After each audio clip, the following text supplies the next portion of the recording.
राहुल ने वह चिट्ठी पढ़ी और तुरंत अपने घर के लिए निकल पड़ा। उसके दिल में कई सवाल थे, आंखों में उम्मीद थी और उसके कदमों में एक अजीब सी तेजी थी, मानो बरसों से रुका कोई सपना अब उसे आवाज दे रहा हो। उसने पीछे मुड़कर नहीं देखा, बस चलता गया उस जगह लौटने जहां से उसने कभी शुरुआत की थी, जहां एक घर था और एक इंतजार। सुबह की धूप खिड़की से अंदर आ रही थी और उस छोटे से घर को जैसे सोने सा चमका रही थी। राहुल सालों बाद अपने बूढ़े पिता से मिलने लौटा था।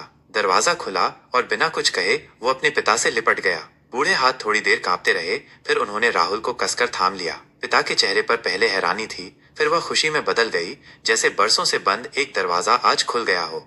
कमरे के कोने में एक पुरानी मेज थी जिस पर चाय का कप रखा था और साथ में एक पुरानी फोटो एल्बम। लैपटॉप खुला पड़ा था, स्क्रीन पर आखिरी बार टाइप की गई पंक्ति चमक रही थी। मैं अपने सपनों की तरफ लौट रहा हूँ।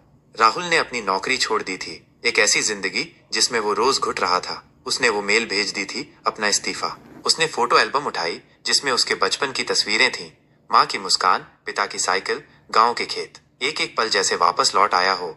और फिर एक खुली चिट्ठी जो राहुल ने अपने लिए लिखी थी, एक आत्मस्वीकृति, एक वादा, एक नई शुरुआत। हवा चली और वह चिट्ठी खिड़की से बाहर उड़ गई। आकाश में उड़ती उस चिट्ठी पर बस एक पंक्ति लिखी थी, अब मैं जीऊंगा। राहुल की आंखों में नमी थी, लेकिन चेहरे पर मुस्कान थी। यह अंत नहीं था, यह एक शुरुआत थी। अगर आपको ये कहानी पसंद आई हो तो लाइक करें, शेयर करें और सब्सक्राइब करना न भूलें। आपके सहयोग से हमें और ऐसी प्रेरणादायक कहानियां बनाने की ताकत मिलती है।